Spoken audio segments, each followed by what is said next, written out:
mugamba mutya musibye mutya abali ku Megatron Media na mukasa wano every Monday ate okyo mukisa omulungi olyoke nakyo sagala mve wano kuyiseemu tinina byenjagala okuyisaamu awo tonyiga wogeredde wano era bweva wano ngenda ku live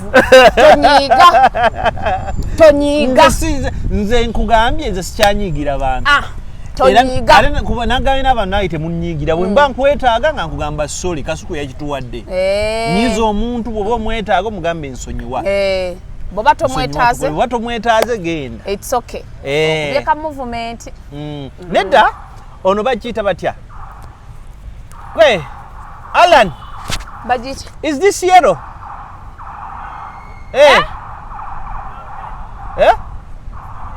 eno kalachi kyenvu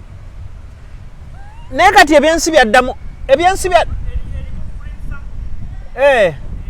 mwana kalachi pitch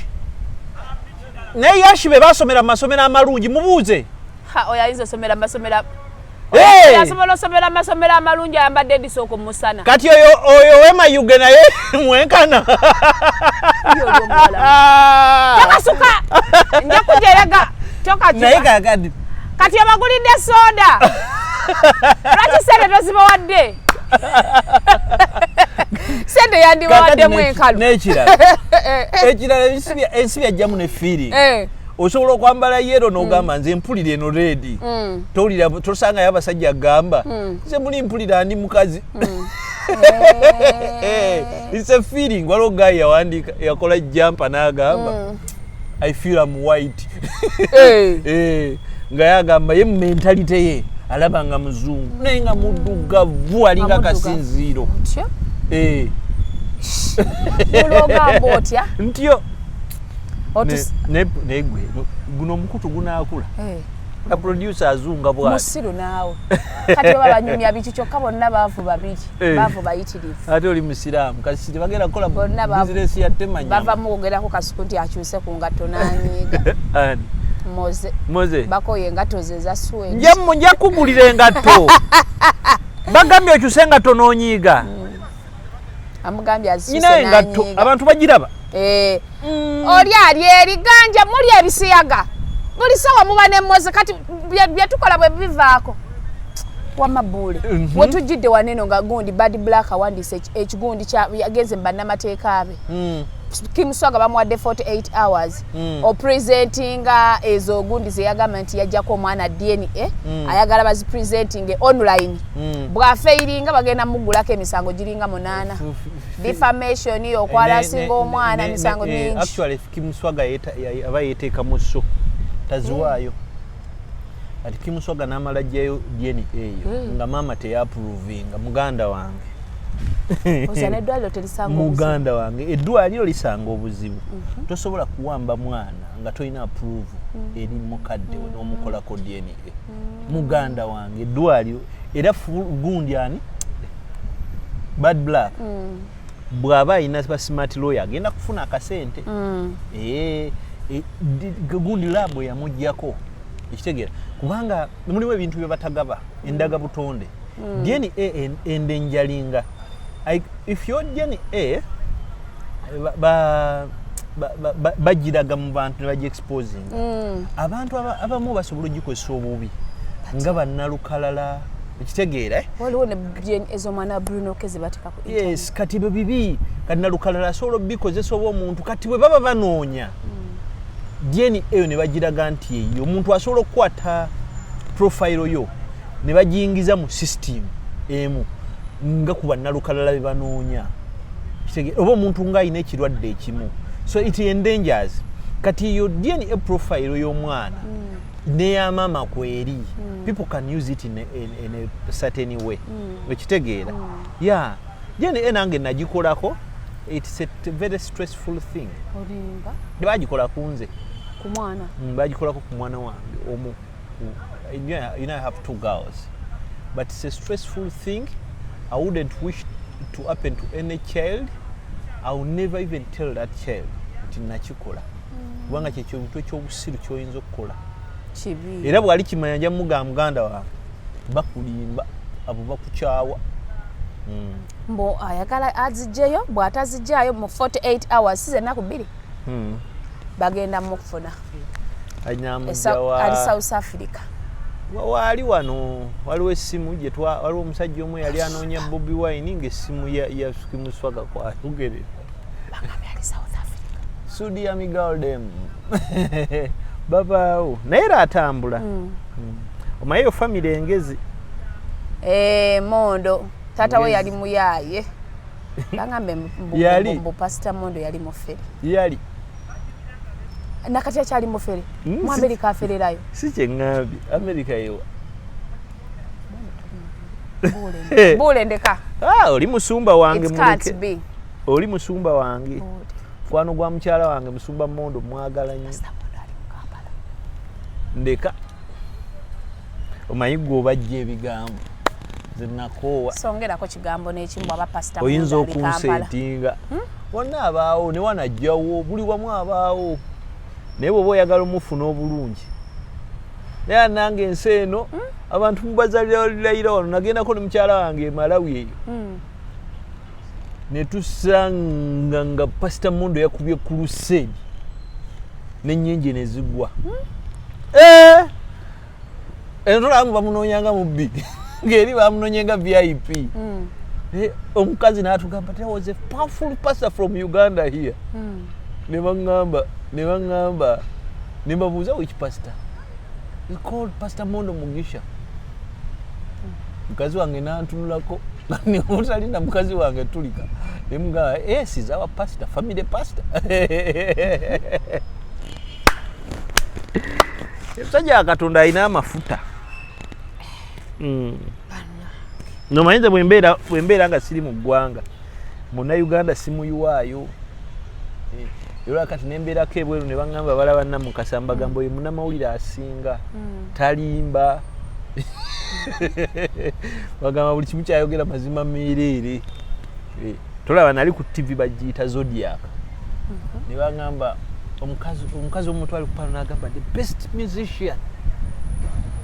in Uganda is that young girl called Spice Diana. Nentulika nenseka ko Johnny kate ankoseka kinadda mugamba. Ne mugamba I was laughing, I didn't know that you know it. That's the best musician. Oh my God, the voice. Nenjuwa o muviri naye nimbi tankolanga. Zemberera wa abantu.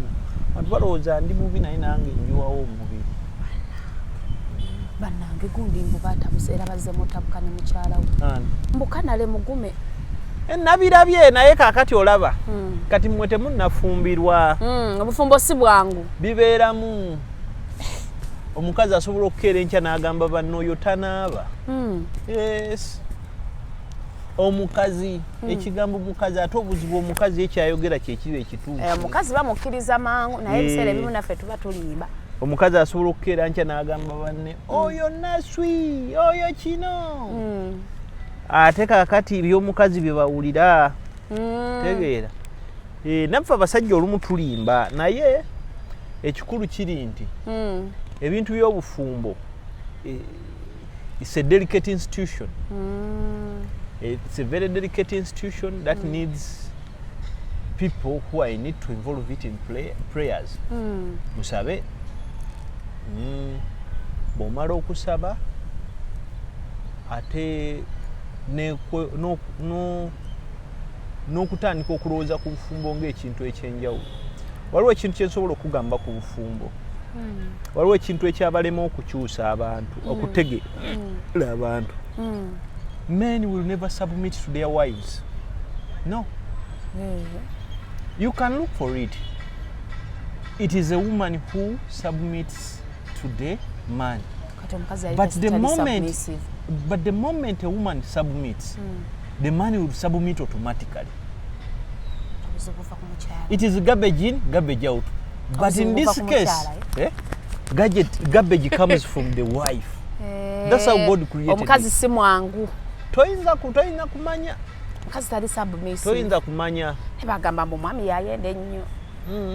Simukwatangako. Mbu kantekeko mbu nako wa defamation. Anti kati ogamba omuntu nti ayenda oba wamwendako oba nga wamulabako wali mu kikolwa. Ate mu kkooti oba olina okuwayitayo abantu nga 3 ku 4. nabo ne balaba okukkiriza obujulizi bwo obanga wakuba ekifaananyi obuzibu buva ku ki kubanga baali baatabuka nga baagala divorce Pastor Kayanja yabagatta n'abiyingiramu ani yabyogera ebyo Pastor Kayanja yabatabaganya nze nalaba akyusiza linnya ku Twitter nakyusa buli wamu ate mbunga byayogera mbombo omusajja yali anywa amagengere waddanga mbunga tanyedde ebbidde yeekansa lwe tutanywengaku nedda mulimu ebbidde erisukka nze nalina ekikadde mmoze kye yanfunira ekyali kinkwana naye ng'ekisajja kitamiivu 24 hours musajja omutamiivu tabeereka naye anti tabeereka naye buli kaseera abataliiko ye kibanga kizolo buli saa kibeerawo nange nanywangangako awo naye nga bwenkya mu kazinyina zonna mu nsawo mbagamba mwe banaku mmwe mukwate sente azonna nzigaba ngenda okutuuka ewaka omukyala nga wana amasannyalaze gavuddeko sinamu yadde ebbiri nagamba sijja guddira munnange kati mbu omusajja yali mwenzi mbu omukazi yagamba mbu bwenzi mwenge kubibwa kati oba byazzeemu kyokka abadde yakaddamu kuzaala awo ebintu ebyo boyina kusooka birabako fumbo si kintu kyangu era buseera bisinga obufumbo bulina okuyisaawo bwe muwala okuwasa okumanya nti muteredde kyetaaga emyaka 5 naye mwena muba mudduka naffe tubeerayo eyo naffe balabanga abasanyufu ne bikutabukako n'ogaana naye bakino nakisobola kino ekintu kye nayingiramu so marriage is not an easy thing ate abakazi ebintu byabwe bibaawo ne Ibulayimu Mukama yamuwa Saala naye ne Saala n'akola ki ne Ibulayimu n'atuuka nga Saala tayenda takola ki Ibulayimu n'agamba waayi sijja kubeera ku olwo n'afuna omukazi yali Jessica abasoma Bayibuli bye babimanyi naye n'agenda n'akubako ennywanto ebbali so ebintu ebibaawo marriage is about patience it is a complicated thing don't expect too much naye nze kino mbabuulira nze kubanga ndabe ku bufumbo obugudde naye abantu abadivorcinze n'abasanyufu kitandikira kugwa omukyala for any marriage to succeed the most tolerant person should be the wife naye nga bakuba kanale mugumira ki yali akuba omwana w'abandi Bule mbunga tamugudde mu bulago yeekansa ebintu ebyo bikakasa banakutuuzamu kadokulo n'obyo anti ntaddeko ekigambo mbu awo mu defense tubeeko bannaffe oli munnamawulire mukuba abaana b'abandi tomanya munnange ate kati nze nabeerako n'omukyala ng'omukyala ajja n'akuwujja oluyapa n'agamba kale nkuba mbuga ggwe nkuba ondabe akazi twekaniikira bwe batyo kakati omuntu bw'ati obalaba bankuba ondabe akube bw'atyo gwe lumuzzeeko olinza olaba olutalo Allahumma swalli yankubye musajja oyo yankuba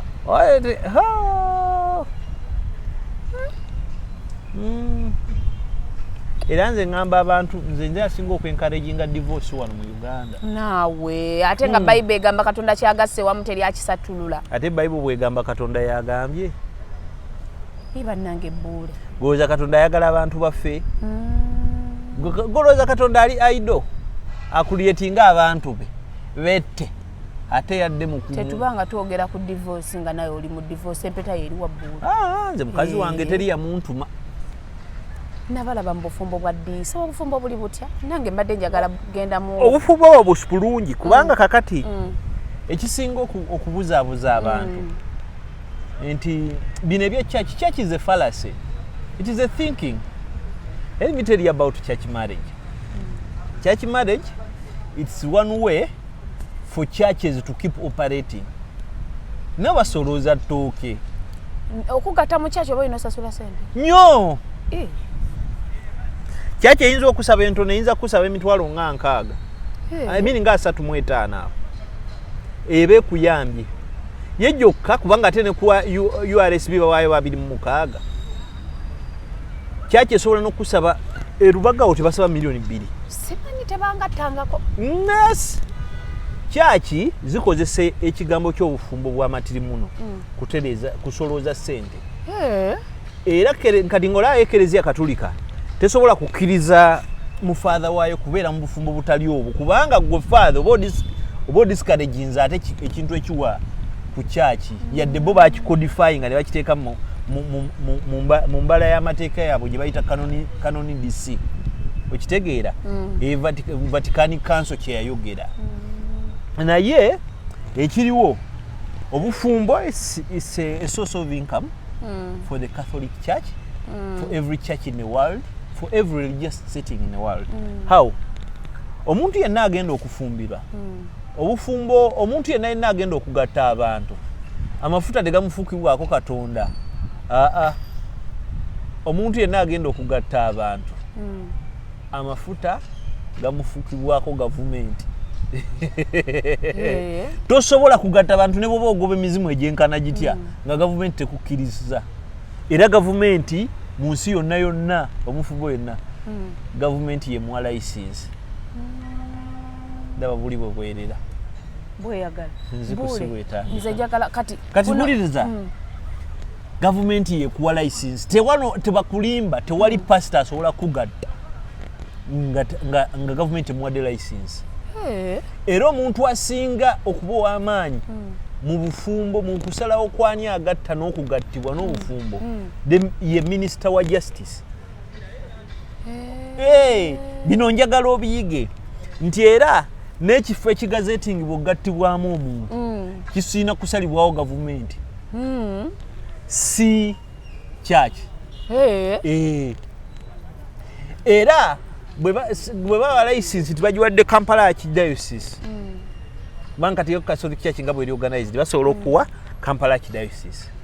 diocese nekkiriza church zaayo kuba zonna zeewandiisiddwa abali mu Kampala Archdiocese obamanyi tulina bisomesa bingi Gaba Jinja Kaloli Kawempe bingi nnyo ebiri mu Kampala Archdiocese kwogera mu Catholic Church empigi oba tuli Mitala Maria oba Kampala Diocese usimetibitegeera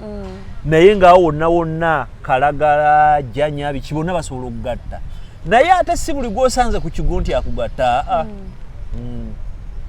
father gwe baba bawandiisa gwe baba olukusa yakola ki yagatta so ne musomesa singa Kereziya Katolika ekkiriza nti basomesa tubakkiriza musomeso wa katekisimu era gavumenti esobola omuwa license yakyo kategoriza kyanjawulo kyekiri ku pastor okufuuka pastor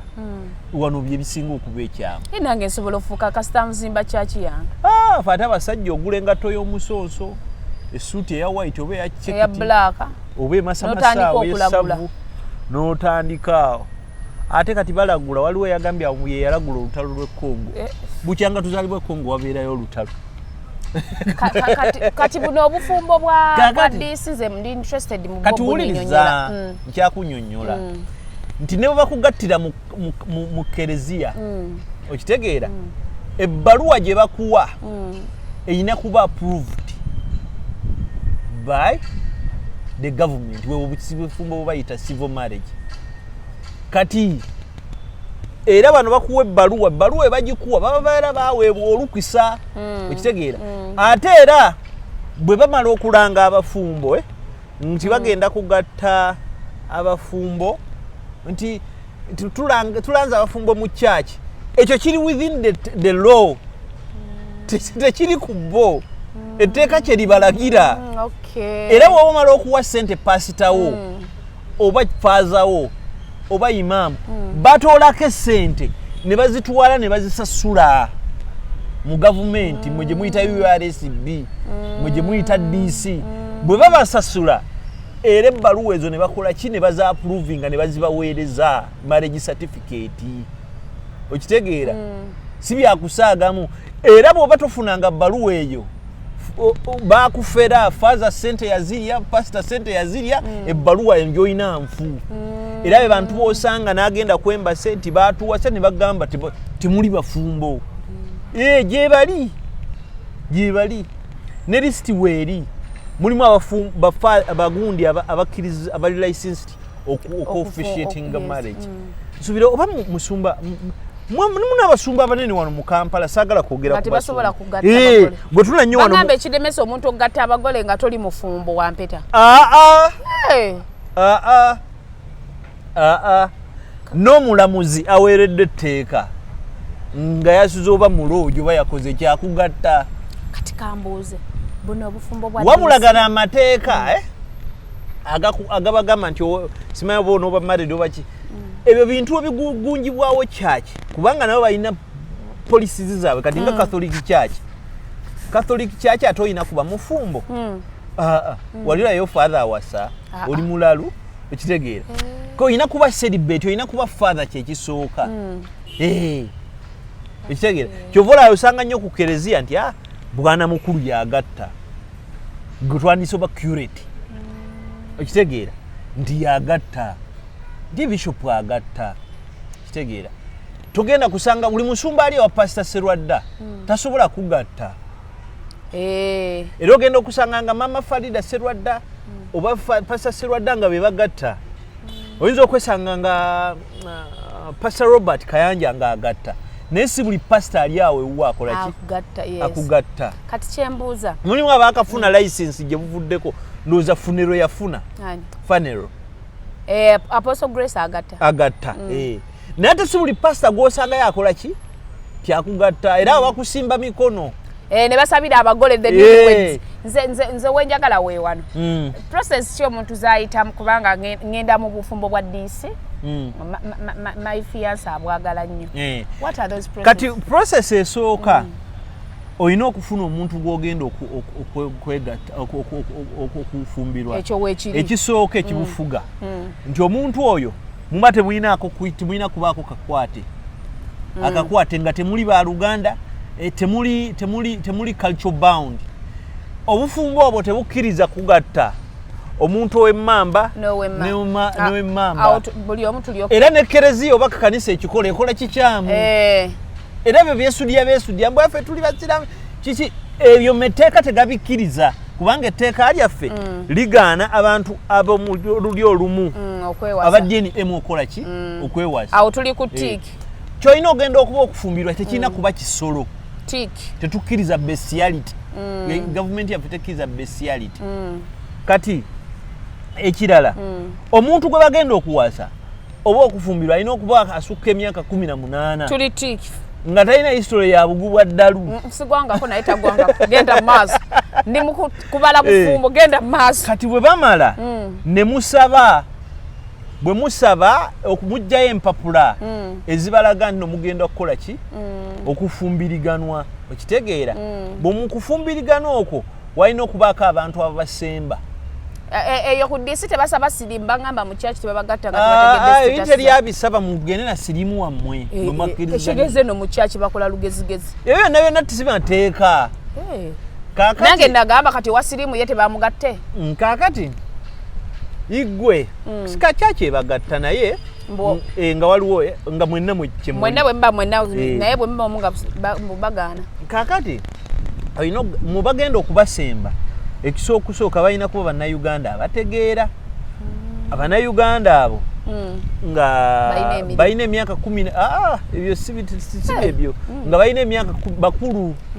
18 okudda waggulu wooli okitegeera kati abantu abo balina ekikyokusooka okuba ekino important n'omulembe tebagugatta nga tolina nnanga muntu ababeyimirira namwe bebawasa abawasa mulina okuba n'ennanga muntu kati ekyokubiri bw'aba mugwira alina okuba ne passport yes nammwe bannayuganda passport kyemmanyi bazikkiriza okitegeera okulaga wa gye muva originality era ne mujjuza foomu kati musasula sente ezo omuntu ava ebweru atalina butuuze bwa wano n'owa wano basasula zanjawulo naye kyemmanyi nti tezisukka $300 okitegeera 36 dola 10 abwewati awo omanye ebyaffe gundi metroni wa mukyala wange mukyala mulamuzi Justice Anne Magistrate Anne Walusimbi Nanteza very brilliant woman ffe byaffe yabikola mukyala mugagga alina sente ze yagamba bugambisa yatugamba sayininga ogenda kutuyambako kakati bwe mumala ekyo bufumbo bwa DC bwe mumala ekyo nga babatimba ku URSB we waba wamukayanira ave waliwo omuntu asobola okujja n'agamba nti ono omukazi yanziba ono omukazi mufere ono omukazi tebagigatta muntu alina misango mama ye yazzako omusango ne bamusiba yetaataako mu bufumbo tebamugatta okujjako ng'obufumbo omwabumenyawo n'amateeka obanga tewali bufumbo butukuvu era togamba mbwa abuli nali mu bwa church mu buno nali mu bwa Muhammadi obw'Ekiyisiraamu kaakati ate buno bwa kooti ntayi ekitegeera ate buno omuntu nga badde mufumbo kakubyo diniso bo tebaburecognize obwo muli simuli kwetuuyanirako kwetawaanya genda maaso oya ne kitaawo yafa mulamu taata wange mama onaye waali mama yataliiwo kati mama yali afugattibwa ne taata bwali bufumbo butukuvu kaakati olaba ani yasikira mama muganda waffe muganda wammwe kaakati nga tebannagaba n'ebintu byammwe kitammwe ng'afudde muganda wammwe alina omugabo gwa nnyammwe mu mateeka mama agonga badde sinagategeera alina omugabo gwe era kitammwe alina okukeera ku makya ajjeko omugabo gw'alina okuba ogwa nnyammwe agumuwe naye bino ne bw'ozaala abaana 10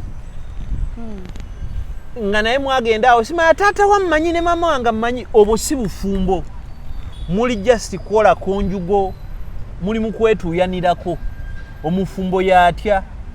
omufumbo muntu akeera n'ayanjulwa bw'ayanjula ebbaluwa emusobola bazadde babawandiikira ebbaluwa ne mutwala ebifaananyi awo ne mujjira ne mugenda ewa DC ne mubagamba bw'oba toyanjudde ba DC tebakugira kugombolola basobola okuwandiika ba DC mwe mugamba baala DC oba district omusajja bw'aba takwanjudde mu mateeka mugenda mu mateeka ne babagatta ekyo kisoboka nkugamba obukiyitibwa obufumbo okugenda kuki okugenda bannange atyani oyo si Sauda Madada Mugisha Mavini simanya owamugozi bebamanyi kakati oli mwekanzemu Madada ali emabega anti munene nga Madada kakati gwe mva ku mukazi wa bene kakati gwe omusajja bwakwanjula takulimba mbu tusoli mukazi we oli mukazi we gende wa chief we gombolola omugambe musajja yanyanjula bawandiikire ki akabaluwa kooti eje kitwalanga bufumbo nebo ate bwe bakyalangako ne baleetayo obuntu ne baleeta bazadde bo ne bakkiriza ne bagira ne bakola n'okukyala buba bufumbo nkutidde kata mu buwandiisa wali ew'omuluka kila muntu kila nani wakyalira bwati nga tugenda ku muluka yes ne gwe n'oba ne proof balo okitegeera era tebakulimba amateeka nze lwya wange bamuyita Martin Muhumuza y'omuno wange oba y'abaatugatta anti ngenda nze mu bufumbo bwa DC oyo gwoba okubira ebyo byonna abimalanga balyoke batutimbe bwe babawa nga teri atukireiminga batuwa appointment kati baba tubanga teri abakireiminga nga babawa olunaku bwe babawa olunaku nga mukeera ku makya bwe mukeera wali nga bababuuza ebibuuzo nga bakugamba oli wa ddiini ki tebafaayo madiini ge mulina gagamba oyagala kulayirira ku Bayibuli nti fenna tuli balokole olwo tuli balokole ng'ogamba nze Namukasa Jennifer nkutwala agenda okunabisa sekidde ziraba muzaale mukube kaluulu emikolo gyange gisembe mubeerawo mubanga abaziika omufu ogutaliiko nanyini ulira zino embwa mbu ne luli gwaliyo naye era mubaawo biba byakiyaya naye nga biri siriyasi mu tteeka okugenda ku kooti ogenda Sima International n'owayo ebbaluwa ezitowa nnyo osinga eya Good Samaritan Hope Church gye bakuwadde nange waliwo eyakiŋŋambye nangamba obwa DC buzitowa nnyo singa obwa church kati ffe kiki kye twakola abantu tebaatutegeera kati awo bakuwerawo ebbaluwa nga bamaze ne bakuwa ebbaluwa yammwe nti muli bafumbo munfo nga kiwedde munfo twerya kwalaali era n'osayininga n'olwo n'asayininga munfo kiwedde kaakati Fa abantu balina kye batategeera ffe kye twakola. Ffe kye twakola mukyala wange mulokole. Ate nze ndi mukatuliki nnyo atagenda mu kyaki. Oyingira bulungizi bulokole. Tusabe tusiibe. Nze siva mu kereziya Katuliki. Nakwata ababatimu bagayita batya? Amateeka. Nakwata nganjulira ekitabo ky'evanjiri kino.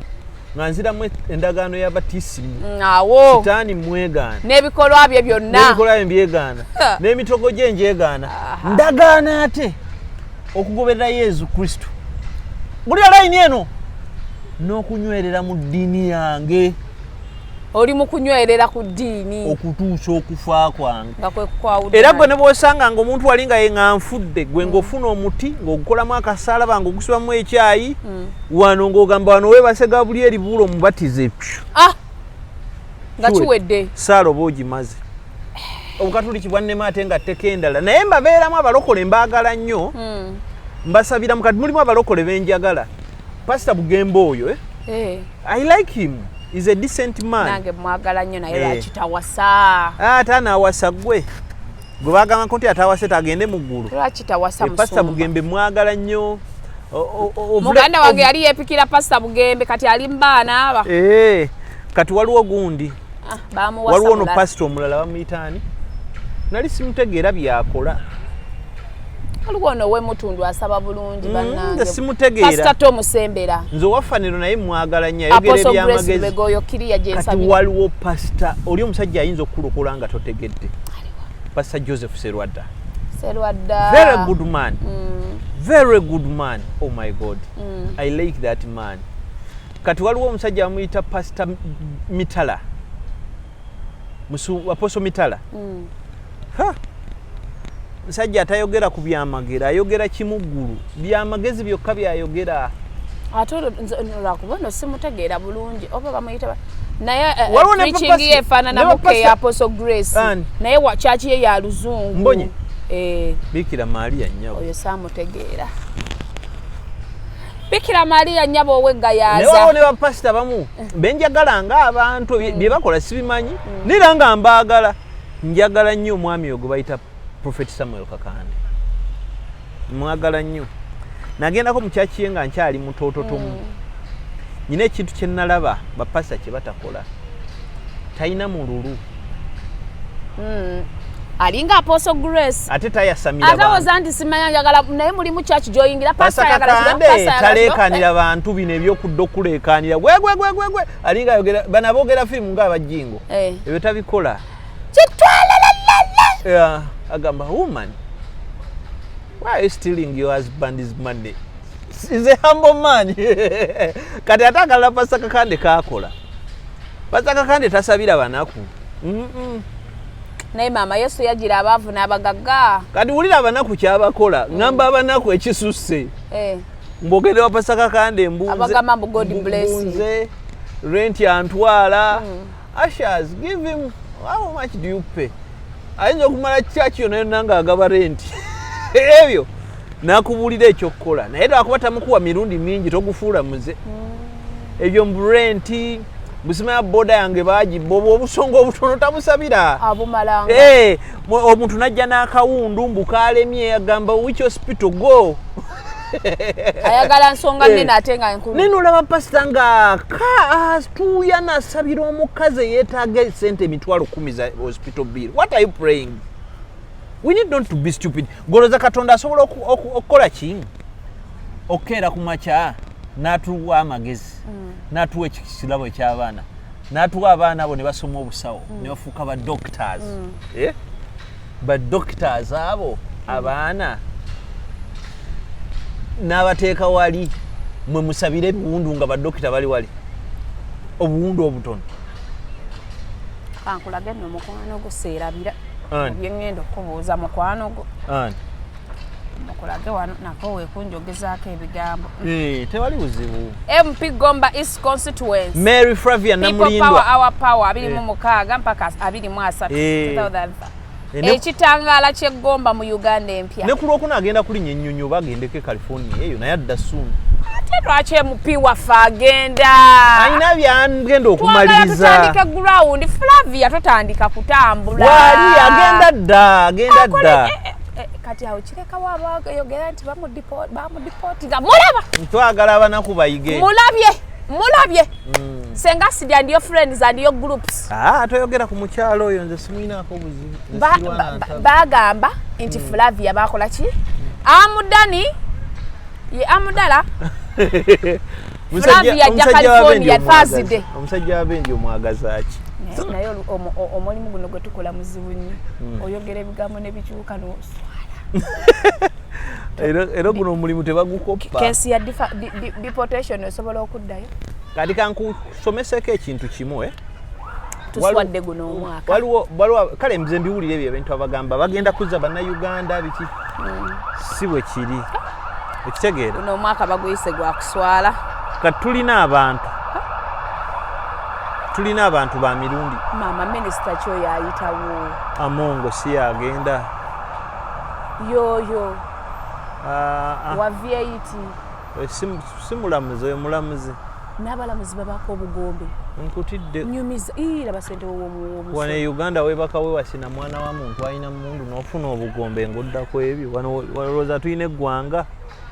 kati ffe abatalina baana bagundi amagulu katusala busazi gaabasala olina muno munsi muno olina okuwasa omuntu alikanako status tumala gafumbirwa nti kanfumbirwe nalolugwe bw'oba kyekikulemye twassociate beerawo ng'olinayo omupoliisi wa kimala gundi Bule kati kino kirekawo ab'ebigambo kati kankugambe kino ekintu tuswadde omwaka guno waliwo ekintu kimutabula abantu bwe bali mu kuripootinga okuva mu America waliwo be bayita ba aliens okitegeera oba bayita ne ba illegal immigrants kati illegal immigrant ye muntu akeera ku makya wuliriza toyagala kusoma abantu abo bayita mu mikwesese bayita Mexico bayita Canada bayita mu nsi ez'enjawulo ne bayingira ensi ez'enjawulo kati bwe bayingira talinako passport talinako kinaye waali ekitegeera kati abantu bannayuganda bali mu eyo status betulina batono nnyo okitegeera batono nnyo bannayuganda ku bannayuganda 10 abayita mu eyo embeera ne batuuka mu America tebawera yadde omu bwe babaayo batono nnyo ekitegeera kubanga okufuuka illegal immigrant ng'ova Uganda ng'ogenda US kiri expensive first abasooka balina okuyita ne bagenda e Libya that's already expensive nomala nosala omugga nogweyo baba gwa Spain whatsoever ne bava Europe ekitegeera bagenda kugamba okusaba olumu visa bagoba luma ekitegeera kati aba basinga America bekola ki betajeting kati abokubiri kati kino kiyige bw'okwata passport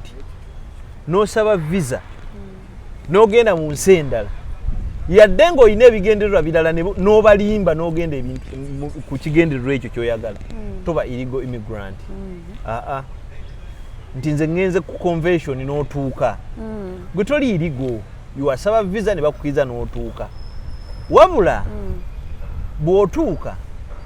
gwe n'obagamba nti bannange okujja nzije naye gye nvudde sijaayo obulamu bwange buli mu matigga abamu batuuka n'ogamba nti bannange nze susu wange ali muki mugongo obanze mu mugongo gw'abasajja bannange nyenda baki susu ekitegeera nti ate eri ewaffe tebakola ki tebabikkiriza igwe bakukwata ne bakuyamba okuprocessinga n'onnyonnyola kooti bw'onnyonnyola kooti n'esalawo ekiddako kati kooti bwekumma esobola okukugamba tukuwadde ebbanga bwe riti ogende bw'olemeera ebbanga nga bo bakugjawo kuki ku mpaka kati abantu abasinga be tulina nze bemmanyiiko era bempuliza abamu balina emisango egiri pending abalala emisango gyabwe tegikola ki tegiwulirwanga abo tebali mu ddenja paka ng'ensonga zaabwe zikole kiziwedde. Ate ekirala kye twerabira waliwo n'abalala kye beerabira nti obeera otya mu nsi endala osobola okubeera mu nsi endala nga omunoonyi w'obubudamu refugee. Kati ba refugee abagenda mu refugees mu ngeri y'aba refugee America bwe bajjayo tesobola kubajjayo nti ate baleete Uganda esobola okwogera n'ensi endala ne balezza mu kampu esobola okugaa nti akatwogedde ne Germany bagende Germany okitegeera bwe bityo bibeera kati mu nsi endala era osobola okubeerayo nga omulambuzi osobola okubeera mu nsi endala nga omukozi okitegeera kati ekyenjawulo nti omulambuzi abaako ebbanga eggere amu baba n'emyezi 2 baba mu nnaku bwe bityo n'omugenyi abaako ebbanga eggere n'omusomi abaako ebbanga eggere mulimu omuntu ali mu kusoma mu nsi emyaka 4-5 ebiri oba gumu okitegeera kati omukozi tabaako bbanga ggere ekikugira omukozi ye visa ekukkiriza okukola gye bayita ki waka permit abantu bamu tebagenda necessarily mu nsi ezo kubeerayo bagendayo nga bakozi era olaba omuntu omuganda naye toli mutuuze wa Amerika ng'osiiba mu Amerika nti nzije nkolera kakati gwe tokyamuka nti oli alina kalisiti n'akugamba nti ate n'obwo obulisiti buveeko ekitegeera teri nsi ekeera nefuna Moze nefuna awaate ebigambo Jeni nemugaa nti jangu tulina lisiti y'Abannayuganda betugenda okugoba eyo ensi teriyo ne bwe bambi nnyo nga Congo ne bwe ba Beirut teriyo kubanga kimenya masteeka it is intrusion of privacy exactly ne bwe batissa omuntu nti bamudipotinze bayinza obutaku kyamukisa munene nnyo obutannyonnyola nnyo abantu ne bajja ne bamupiikinga wano mu community bagamba ono alina issues with immigration kwe bakoma ekiddako yennyini yakola ki yakibagamba kyekiringa ne visa ojjeko ensi ezigaba group visas n'ebintu bye bakugambye mu visa oba bakumye oba tebakumye babigamba gwe oba omuntu gw'authorizinze nga gwe alina looya osobola okusindika mwami muhummuza ekitegeera n'omugamba mwami muhummuza kyembadde nsaba genda onzigireyo pasipoti yange n'omuwakize tuyita powers of attorney najja awo babimuwa era n'asayininga omanyi lwaki asayininga nti bw'okomplaininga nti no mwanswaza ne mugamba omuntu bagamba watuma omuntu era asayininga wano kyovola ne bwobeera ne mukazi wo ng'omwagala nnyo tosobola mutuma ku visa n'omugamba nti abannayo n'omukazi wange mumuwe ebyange kati abaali bayogera nti Flavia bamudipoting guno mwaka gwa kuswala tosobola kumanya ebisito ebisinga bikwatagana n'entambula z'abantu immigration systems immigration issues bimanyibwa muntu ate nogundi bawa nti jukira yamuwa ekipapula ky'omugoba mu nnyumba ate ne Flavia kati yamuzizza mu kooti olw'omugoba mu nnyumba abbawe naye atuleko wansi bantu bonna babeera n'ebizibu naye tetugendanga omuntu n'ozunganga mizaani epima embizi buli wamu oyogera wano oyogera kitebinyuma sajja talwanire ku bintu bye olwana ki olina omwana olwana tegeera abantu bababyebbye tolemezaamu nnyo ate bamumabyeeni olowooza ya naakugamba mazima okufuna amazima g'abantu olina otutuuza wali Flavia n'omwami ate kyotagenda kufuna anti nange kyeŋŋamba Flavia nga si mwogezi biri ebya Flavia ebyamawulire mwati abantu abamu tebamanyi Flavia bamulaba ku mawulire ne balowooza Flavia gwe balaba ku mawulire ne bawula ne Flavia ensi gwemanyi that woman is a professional teacher a loving woman and a very organized woman kivula ensobi Flavia zaakola ayagala nnyo abantu nnyo kwekuseko okwo buli ssaawa yes kati bwali she's a professional teacher by the way kati Flavia ye muntu gwojja okuvuma era alina butraits bw'oli omuwala Fifi da Queen Fifi nga yakuzize muganda wange kali naye Fifi ayinza n'okukunyegako ne Flavia muntu gwonyegano yasamira naye mulimu awantu nga tosobola kwogera kuba zagaza fifi ez'obubbi ayitaida watandikira yasamira muli naye kifuula kyaffe Flavia ali innocent just bino era ebintu bya relationship bibaawo ebyo naye biri byali bya bubbi atandikire wakomewa owayi walayo omusajja nga agenda ku malaalo naye bannange mbadde njagala tusembe ku oyo omusajja oyo that man is an idiot omuntu yagenze kugamba oli akunga abantu gogamba kaadi abaseeredde olulimi gogamba ku malaalo akuwe nankani akuyambe bakuwe tiketi naye yali ayagala obulamu lwaki yabwewa todinza kuddira osaba abafu obulamu kirika abantu mwe abagenda mu basawo idiot n'ateeka wali akawanga k'omufu ate gw'okasaba obulamu oli musiru ebasaba kawanga kabufu obulamu abantu babeera ne malalo n'ebintu golooza nannyiniko bwe yali afa yali tayagala bulamu mbu kyeyakoze kibi kyeyakoze kibi kibi naawe otadde ku malaalo g'omusajja kamera okola ebintuntu yadde ne segiri yalina waddiikuula naye atosobola bukoloti ne bwawagala oyo omwana nga tubadde mu byaddala oyo omwana akolifayinga okuba kansala teri atamwagaliza kansala edde ayagala bwe mubi naye Bule muzaalawe buli muntu anaagwa bugubu atyo asooka ajja ku bwaloodi kansala kakati oyo mumpo mute kati abo oyagala okulaba abantu nze mumpo muteeke wano nange onteeke wano mubuuze ku bikwatagana ne parliament n'ebikolebwa mu parliament bw'ataaveewo ng'agenda mu kigo okufuuyisa ojja kutya oyagala mukolaga kalifaaganaga tebamanyi bigenda mu maaso byo kalifa bye batukola ebyekisiru tomanyi na miruka gy'ogenda ku representing ng'otegeera yakugamba agenda kukolera abantu abantu batamanyi omuntu wogenda okwesimba olina okumanya population yaawo olina okumanya ebyalo byayo kati nganze n'omuntu yenna kati nze omuluka gwenvaako mwe banzika baguyita muluka gw'ekyali mu Maokota North nkitegeera omuluka gw'ekyali bw'obala ebyalo ebiriko obala ewasembayo bayitayo ku Busomba bw'oddako wakatikati Bukunyi woddako bayitawo Soweto bw'ova e Soweto oddako Kasaamu wabiriba oluva e Kasaamu oddako Nsaamu okitegeera oluva Ensaamu oddako Magamba oluva e Magamba oddako Kwaba oluva e Kwaba oddako Kyali oluva e Kyali oddako Kiryankuyege oluva ekiryankuyege oddako Bubezi bw'ova e Bubezi waliwo Bwanda bw'ova e Bwanda oddako Bujjeera Gayaza oluva Bujjeera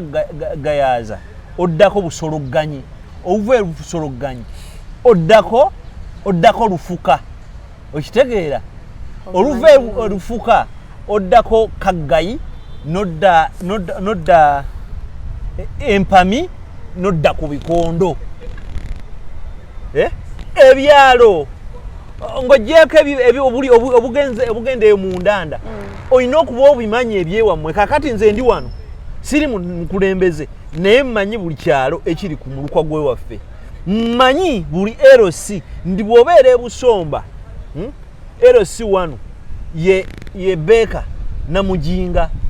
Nkunyi okitegeera Busomba Bukunyi bwodde Bubezi ye Beni Mbogoli byonna bikuli mu mutwe ate nga toli MP yes kata tolo akolifying ogenda kubwe mu naye sobola n'okukwata Eludamani omubuuze nti Bubezi erimu ebyalo bimeka nga tabimanyi okitegeera nze mmanyi yafuga bufuzi Bwanda waliwo ekyalo bakiyita Bwanda tulinako amaka ne Busomba tulinako amaka naye ng'otuuka e Bwanda nze nkimanyi nti asembayo wansi ye Charles okitegeera nti bw'okeera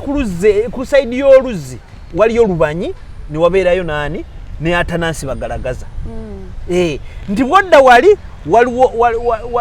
waliwo ewaani ew'omukadde n'Abatanzi okitegeera bw'oddaawo waliwo Nsubuga Kinyata bw'odda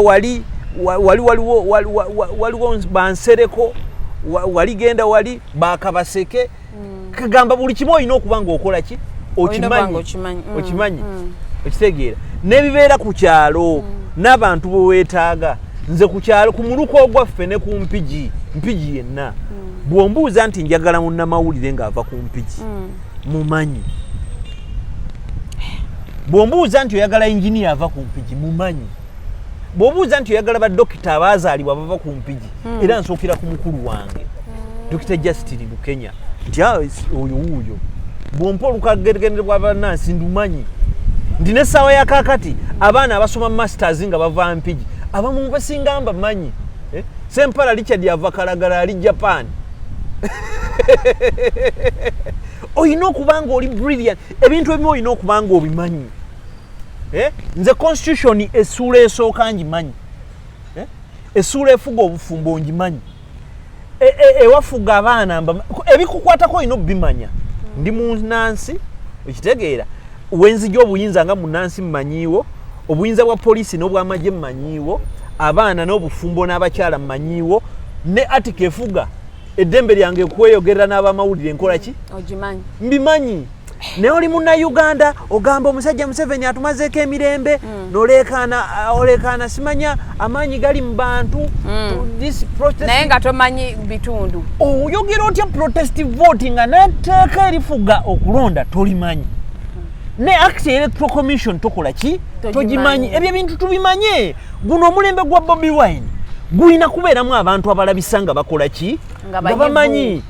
Bobi Wine byagamba abaana naye nga tebabiraba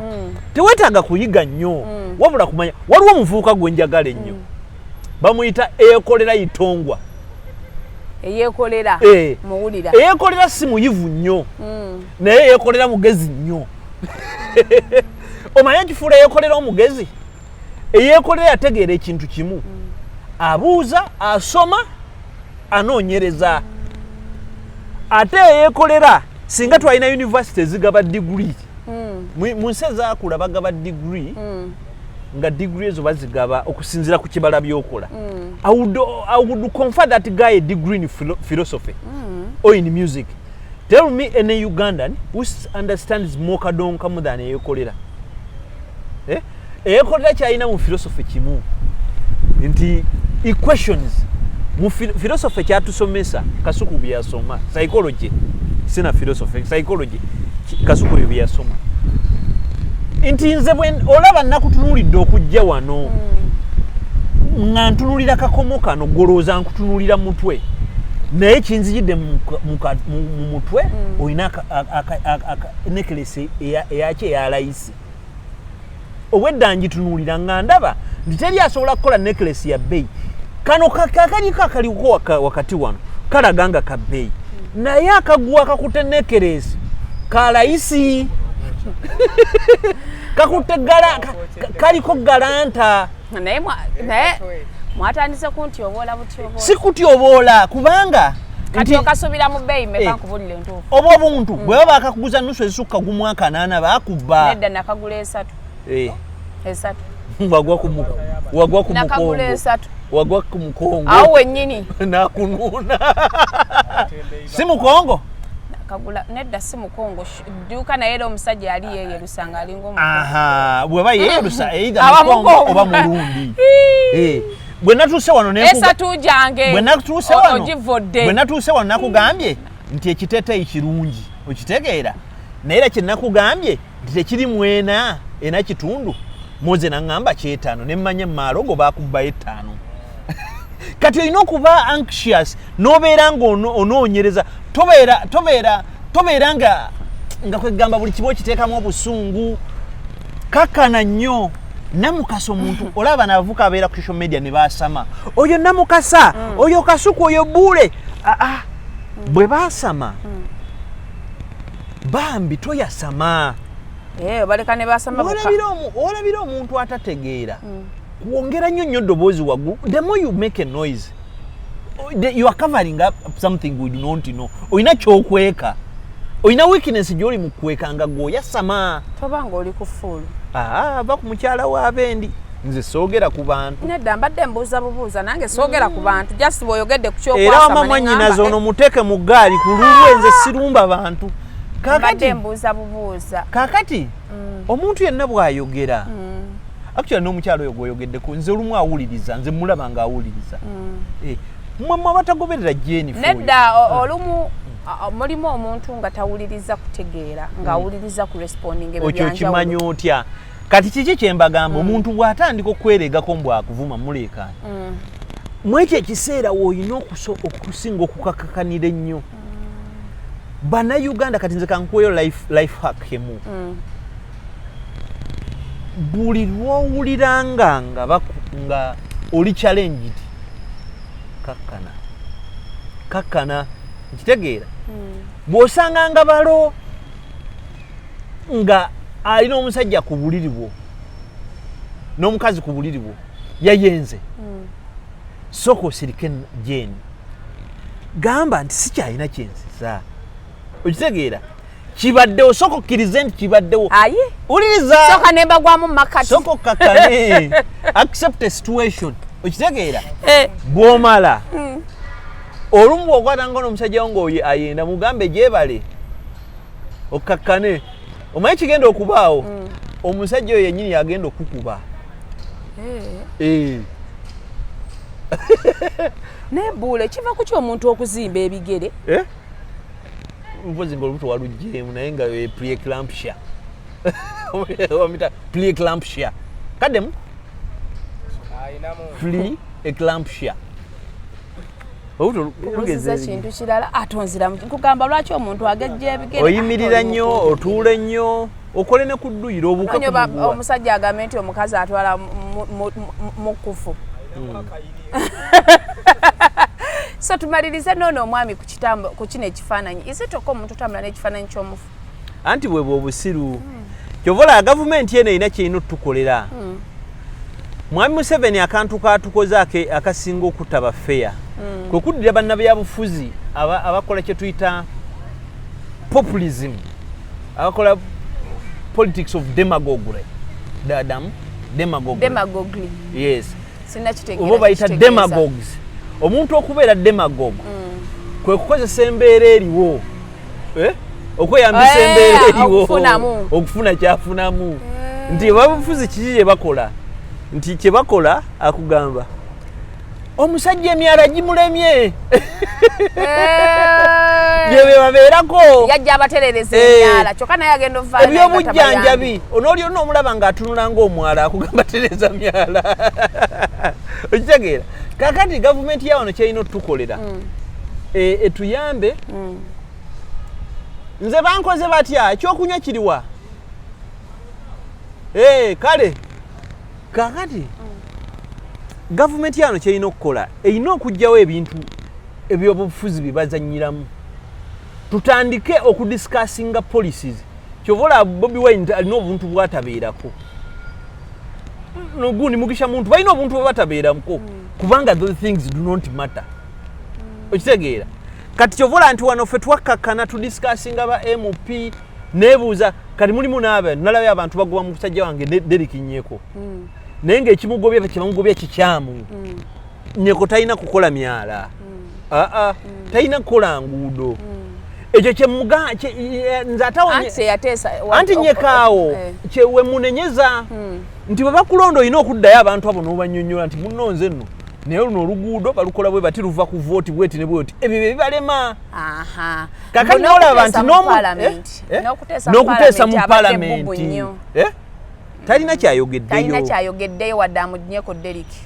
yayogerako awo nti yagenda kwandisaani omulundi gumu era kyovola nza nnyiigira naye nnyiigira bwerere bye namugambanga return to those people face them obagambe ndi bwe mupi naye sibaleetera kyakulya sirina basegirinya yali yabakyusa nti abeekawempe ngaabawanekubuugi n'ebye President Museveni kyalina okukola oba President actually kambigambe President Museveni nyinza obimusaba n'ennyiigira bwerere kambigambe bano abagenda okuddako Mugisha muntu Bobi Wine Besigye one of the qualities leaders we do not have nze kino nkikugamba bw'oba oyagala ensi ogitereeza mulimu emitwe gye weetaaga Mugisha muntu is a sober person naye lwakuba nti ali mu society enkyamu kitegeera ogundi Kawanga Semwogere was a sober person ngali mu bantu basiru okitegeera abantu nga Katumba Wamala very sober naye ali mu bantu basiru okitegeera bantu bakyamuukirira kati kiki kyenkugamba nti wano omukulembeze alina okuddako yenna alina okujja ebintu ebyekisiru mu bannabyabufuzi nga bitya gwe kola enguudo bwe bakola enguudo tuddeyo kuwulira kampeni nja bakolera oluguudo ebyo bo binaabye ebyo tuba tubiwonya amalwaliro kati ebintu bye tulina kuba nga tuteesaako birina kuba technical we in the 21st century nti essaawa yaleero amalwaliro galina okubaawo ng'omanyi bye tuteesaako lwaki abantu babakuba eddagala erive India nga waliwo erive Germany awo tetunnatuukawo naye kakati wano tuli mu byampeke mutuwe ku mpeke abaana bakoye tulamado buli alwadde bamuwa tulamado na panado muntu alina musujja bamuwa panado kati ate n'omusujja tebanatuuka nako panado kubanga naye taliiwo kati ebyo twandibadde tubivuddeko nga tugamba n'okugamba lwaki ebitanda by'abalwadde bya kyuma byandibadde bya miti nga tuteesa ebintu ebiraga abantu abalina kwalite y'obulamu okitegeera lwandibadde tubuuza lwaki omuntu azaala gavumenti emuzaasiza omwana lwaki temuwa ku buugi mwandibadde mumusibira nga betuteesa ng'oli agamba ngenda kuteesa mukyala azadde bamuweyo package ya $300